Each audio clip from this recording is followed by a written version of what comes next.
Hola, en este objeto de aprendizaje vamos a estudiar la filogenia del sistema inmune. El objetivo de aprendizaje es que comprendáis la evolución del sistema inmune y los diversos grados de complejidad del mismo en los distintos seres vivos.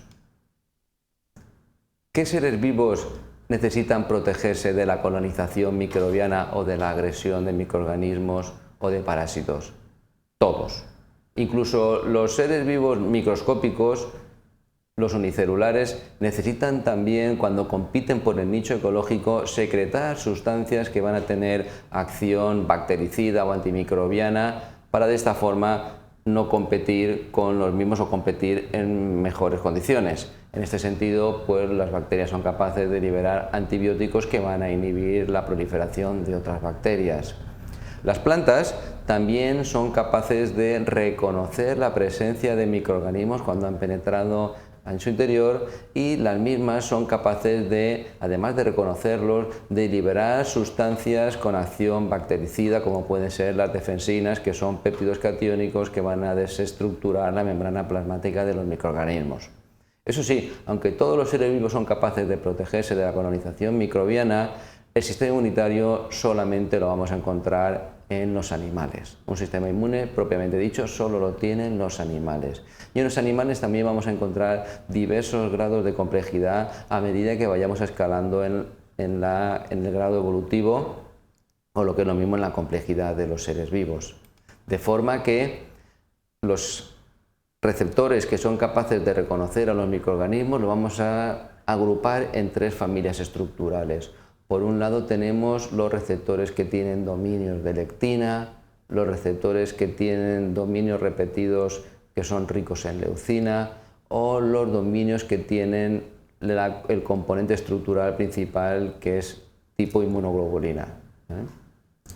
En concreto, los receptores de la inmunidad innata se agrupan en estas dos categorías, mientras que los receptores de la inmunidad adaptativa, junto también con otros de la inmunidad innata, se agrupan dentro del dominio de los que tienen, dentro del grupo estructural que tienen dominios de inmunoglobulinas.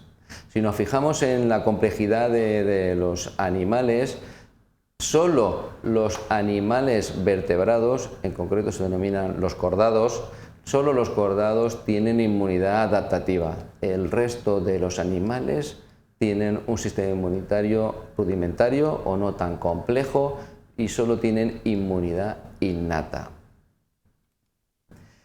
¿En qué consiste la diferencia principal entre la inmunidad adaptativa y la inmunidad innata? La inmunidad innata consta de receptores que están codificados en el genoma, receptores que son capaces de interaccionar con estructuras repetidas en los patógenos, como son los patrones moleculares asociados a los patógenos.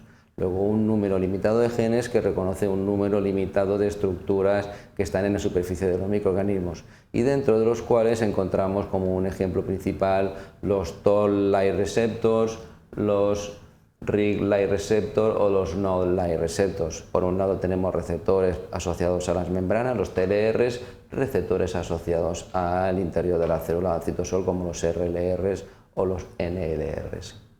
Sin embargo, en la inmunidad adaptativa tenemos un conjunto de receptores en los cuales impera la variabilidad.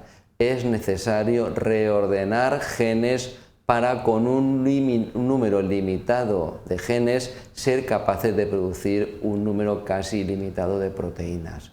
De esta forma, el receptor de los linfocitos, tanto de los linfocitos T, el TCR, como de los linfocitos B, el BCR, necesita de este reordenamiento génico y de las enzimas que son capaces de producir estos cambios en el genoma de las células eucariotas.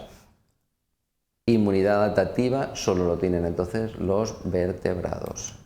Y esta inmunidad adaptativa, como hemos dicho, necesita de enzimas, principalmente las recombinasas RAG1 y RAG2, que solamente están presentes en los vertebrados y van a permitir este reordenamiento génico. Además, una característica importante que tienen los vertebrados es la presencia del complejo principal de histocompatibilidad, que no es ni más ni menos que una proteína transmembranaria heterodimérica que va a permitir ni más ni menos que la presentación antigénica y la posibilidad de que los linfocitos T reconozcan los péptidos microbianos en el contexto del complejo principal de histocompatibilidad. Además, también los vertebrados, además de los reordenamientos génicos, son capaces también de mutar, de cambiar la secuencia de aminoácidos de estos receptores que son capaces de interaccionar con los antígenos de forma muy específica. Un proceso denominado hipermutación somática, solo característico también entonces de los vertebrados. Pero dentro de los vertebrados la complejidad del sistema inmune no es la misma, de forma que si nos fijamos en los mamíferos, que al fin y al cabo somos los últimos en aparecer sobre la superficie de la Tierra, bueno, podríamos a lo mejor considerar también los más evolucionados, son los únicos que poseen 5 clases distintas de inmunoglobulinas, en concreto la IgM, la IgD, la IgG, la IgE y la IgA. Por contra, otros animales como por ejemplo las aves les falta la IgD, o animales como los reptiles les falta la IgD y les falta también la IgA. La IgA es una inmunoglobulina muy importante en las secreciones y es la que forma parte principal de las mucosas y nos protege de la penetración de los microorganismos a través de las mismas.